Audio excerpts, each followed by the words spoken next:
The mister who stole my wife gloated at me when he got her pregnant. Now he's lost her son and mad at me for not caring about her fallen fetus. So my ex-wife Karen, 35F, left me for her work husband Jack, 25M, 2 years ago.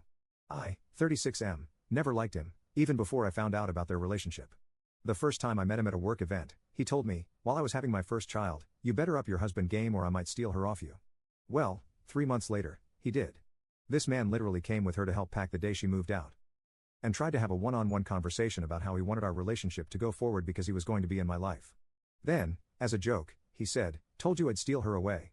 Not gonna lie, I'm thankful he did, because when my ex made a comment about him being 23 and his brain not being fully developed, I got the ick so bad it turned my heartbreak into relief. I got everything in the divorce because I caught her in her affair fog, and gave 50-50 custody for our kids' sake. I'm civil for the sake of my kids, so we can both attend events without drama, but other than that, I couldn't honestly care less about them.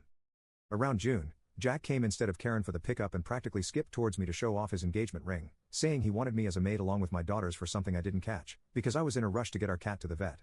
He got upset because I waved off his attempts at conversation per Karen's texts a few hours later. The same thing happened again in September when he told me that her ex was pregnant, which again upset him when I showed zero interest. In December, as soon as I opened the car door, he practically yelled, "Karen's finally hang a son," to which I sarcastically replied. I'm sure Karen's excited for an heir to take over her lands and titles, causing drama because Karen's family found it hilarious when Jack was badmouthing me. December was the last time I saw him until today at drop-offs with Karen. As they approached me, I noticed Jack didn't look happy anymore. Jack tearfully said, "We lost the baby." I didn't answer, just told Karen that our second daughter has a birthday party tomorrow at 3 and the oldest has gymnastics at 5.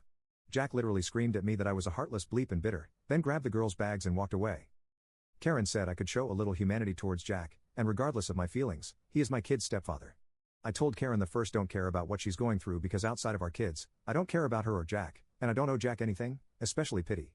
She called me a bleep, along with other things, and left. Usually, this wouldn't bother me, but my ex-in-laws, whom I'm still on good terms with, have told me I should have shown Jack some empathy and, at the very least, pretended to care for the sake of the kids. Update 1. So I texted Karen today. Due to Jack's mental state, I prefer if she or her father would do all the pickups from now on. If Jack's mental health gets any worse, I want the girls full-time for a couple of weeks until it's a healthier environment for them. Karen tried to call me, but I texted her saying I prefer texts.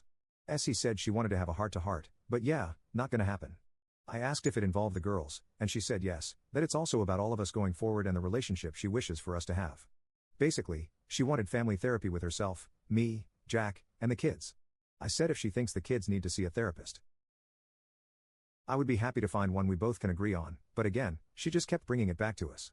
After a few hours, knowing it was going nowhere, I just left her on read.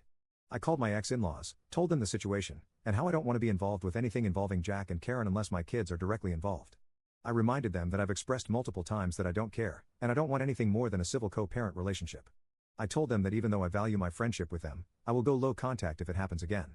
Mother-in-law apologized, saying she was very emotional because, at the end of the day, Karen is her son, and she was heartbroken, plus the baby was her grandchild, which I completely understand and I forgive her. Now, here's where it gets weird. Jack showed up to my house, randomly and uninvited. I've watched enough true crime to know not to open the door, so I talked and recorded her via the doorbell cam. He was crying, saying he was sorry and she just wanted to be my friend.